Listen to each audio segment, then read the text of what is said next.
everyone? The Ulta 21 Days of Beauty sale has been happening for, it feels like forever. It feels like every day they have been in my inbox tempting me with the day's sales. And even though after glancing at everything that was going to be offered during this sale season, nothing really caught my eye, without fail, something pops up in the inbox. It catches my attention. I go check it out, add it to my cart, and as always, I add other things that are not at all included in the sale. They're probably in the what's new section. Those go in the cart too. And what do you know? We have a haul. So that's exactly what this video is going to be about. I'm going to talk about which items drew me to the sale, what I ultimately ended up getting, and what I think about some of them, and honestly, don't love all of them. So let's go ahead and dive in. So first up was actually a legitimate need. I love reusable makeup remover wipes. In fact, I had been using my face halos for forever. I've gotten so many refills, purchased these multiple times over the course of a few years.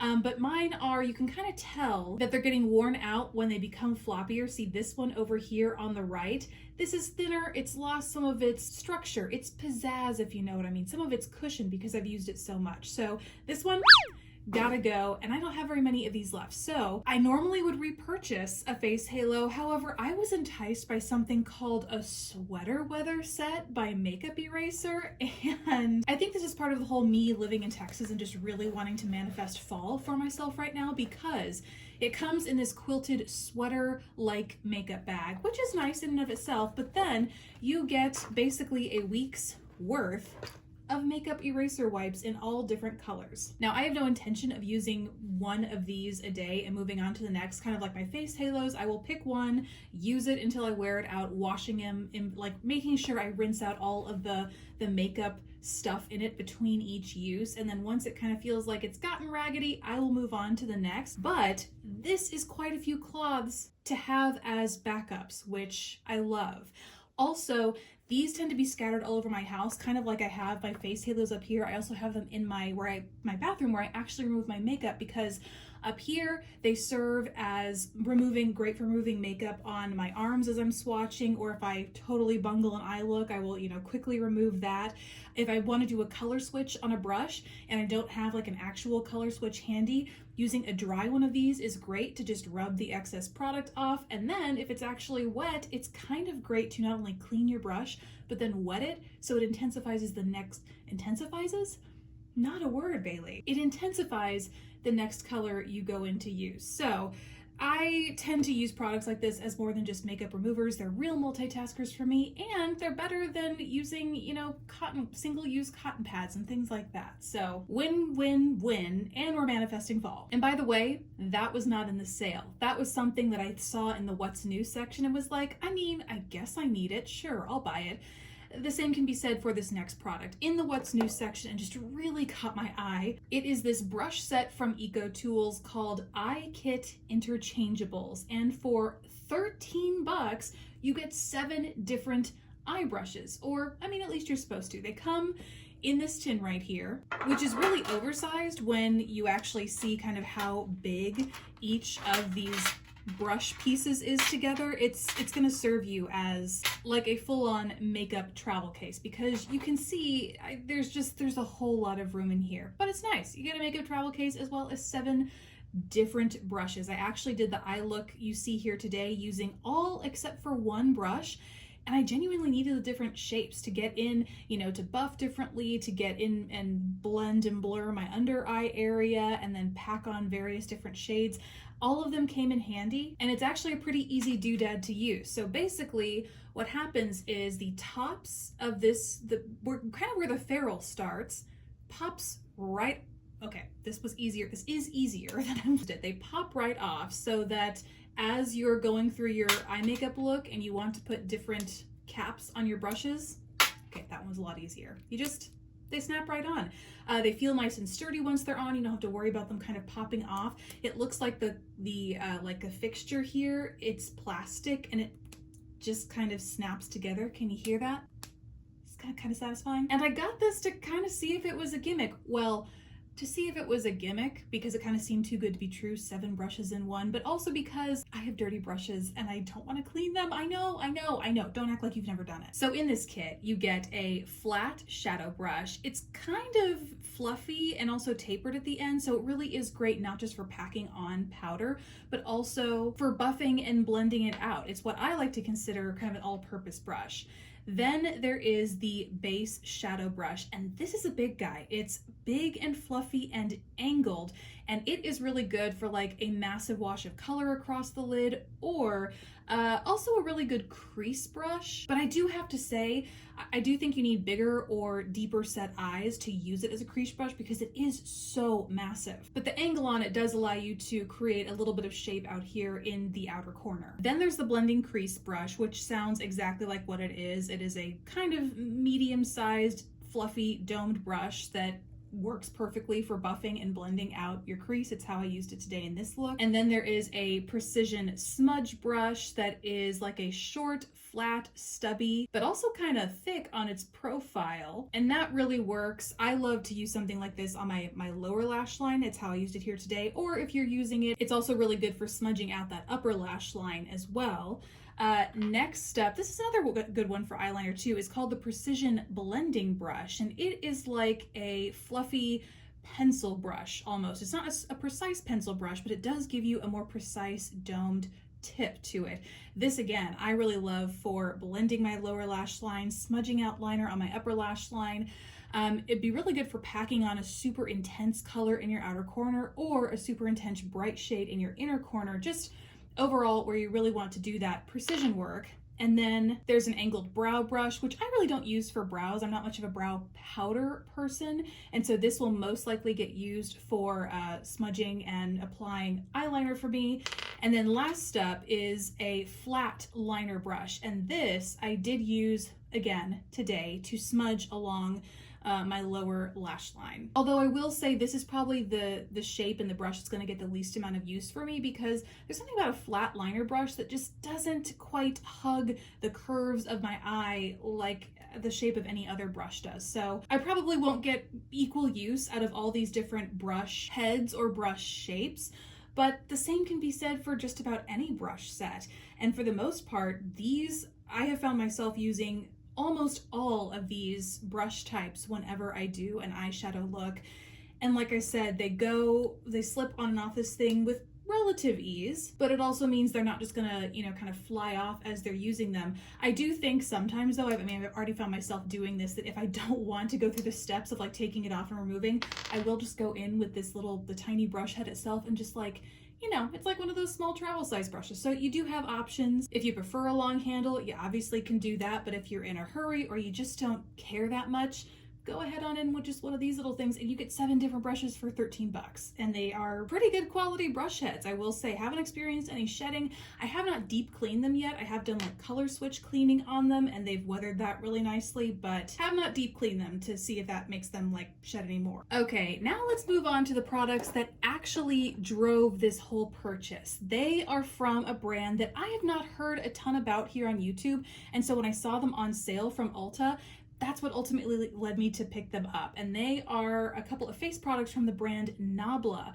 I picked up the just says Skin Bronzing Sun-Kissed Effect Bronzing Powder, and I got the shade Dune. And I have to say, it was kind of hard to get my hands on any of these shades. I kept adding various shades to my cart and it said they were out of stock. So something tells me there's some hype around these. Someone's talking about these. I just haven't heard of it, because not only was this a hard shade to get a hold of, but as I looked at it online before filming this video, they're still all out of stock. So apparently they're a hot commodity that I just didn't know about. And I get it. I definitely get it. It's like this soft, satiny sort of finish. It's not totally matte, I wouldn't say, but because you can see it's textured. And so as the light bounces off of it, you can see it has this very subtle, satiny sort of look to it. And that's really flattering on the cheeks. It's nice and buildable, blends out super buttery. And what was really interesting, and I actually didn't realize this until, again, after the fact, I went to look at the product page on the website,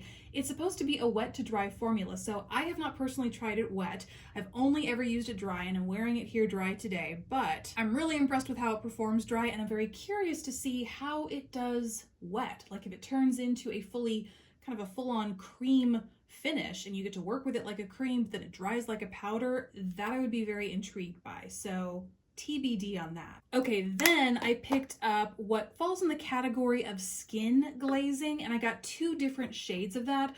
One, I think they're supposed to be highlighters, so I got what is on me, I think will be a highlight shade, or is. I know it is a highlight shade because I'm wearing it and using it today, and it is called Privilege. It is described as a soft champagne with duochrome peach reflex in it. And I think, honestly, with all of these, the pigmentation is super subtle. So I actually see less of the peach reflect in here, or at least when I use it on my face, the peach reflex shows up. It comes off really as more of just a soft champagne shade on me. Super duper pretty, but because the pearlescence and the actual milling of the pigment, I guess, it seems very, very subtle to me. Like it kind of comes off as just a champagne shade. And I think there are a couple of other more pigmented duochrome shades in this collection. If the next shade I'm going to talk about has any indication, they definitely can make very pigmented shades.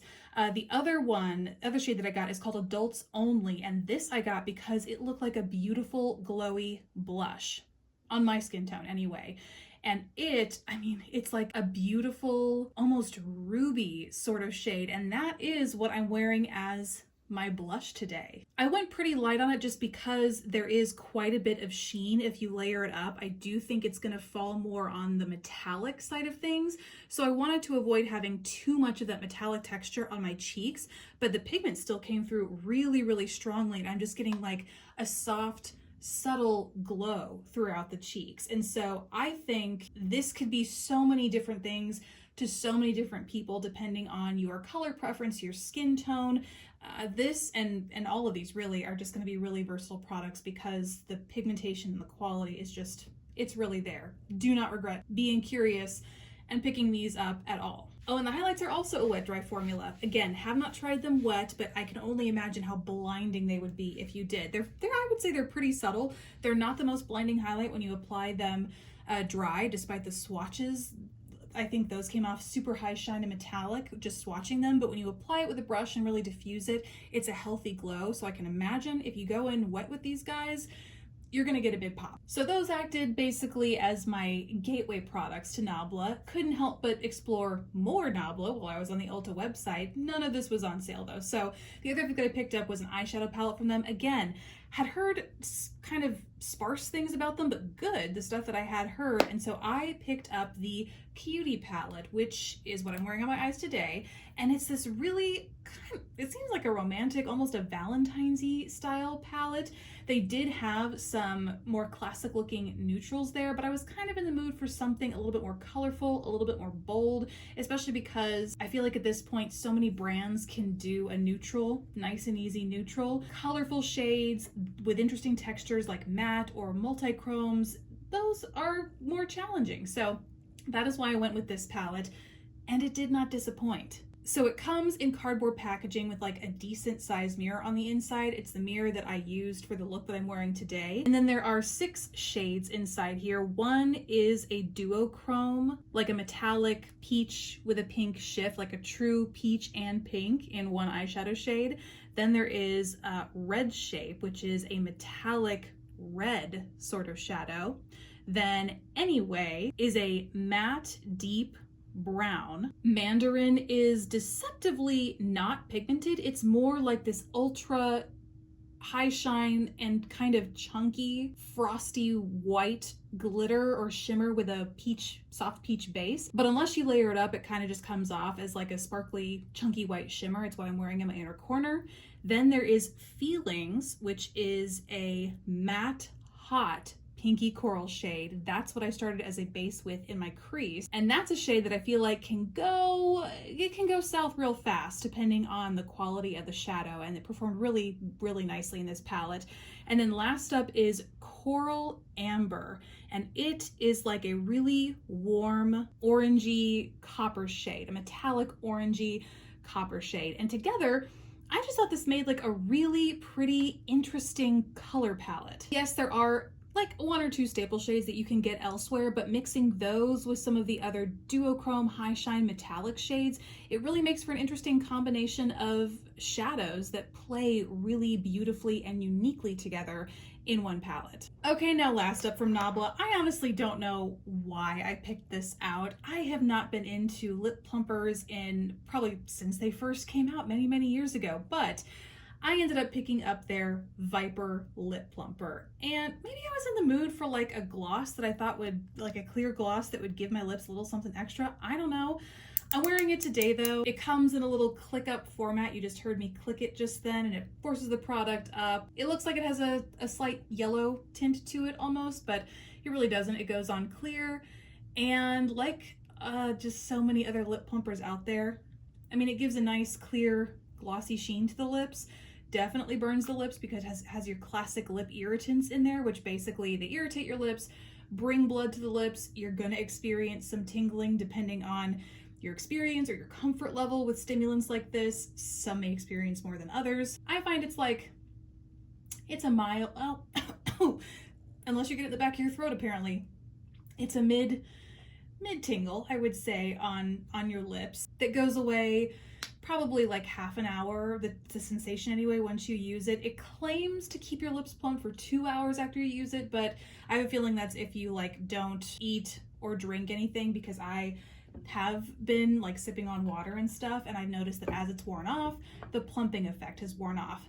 But I do notice a plumping effect, especially in my top lip, which is, if I'm ever after lip plumping, it is definitely in my top lip area, and I think I noticed a little bit of it there. Is it all day or even relatively short term? No, but it is a nice, slippery, non-sticky, clear gloss that you can throw on your lips that just does a little bit of something extra for you if you want. Overall, I would say I like it, but I probably won't buy it again. This next set is the real disappointment, and it's the last product that I want to talk about. It is the Nudestix Dark Romantics set. Now, I have to start off by saying I love Nudestix. I actually have a video where I talk about every single Nudestix stick I have on this channel that I will link down below. I just think the formula for an eyeshadow stick and even a face stick are some of the best out there on the market. They are super pigmented, they're very creamy, easy to blend. You can use them as a shadow base because they are truly crease proof. Like, you can wear them alone. They won't crease or smudge or budge throughout the day, but you can also use them as a shadow base if you want to. I just think they're excellent one and done, throw on and move on with your life sort of face products. And in my opinion, you can never have too many of those in your collection unless the shades become redundant, which is what I was finding with the more of these kits that I was buying from Nudestix. Until I saw this Dark Romantics collection, and on the Ulta website, it seemed like there was a more colorful, just more of a diversity in the color palette here. It seemed like there was a navy based on the colors, but actually it is called Sweet Algae, and they describe it as a matte, deep, smoky green. And the thing is, I would say it is neither blue nor green. It really just comes off as a very deep black matte base that maybe leans one way or the other, but is nowhere near as colorful as I thought it would be based on the pictures on the website. Then there is the shade called Aubergine, which naturally I thought would be like a deep burgundy wine, but like a red burgundy shade. But actually it is just like a deep matte brown that is slightly red in undertone. Like, I would not call this an eggplant or really an aubergine shade like it kind of suggests.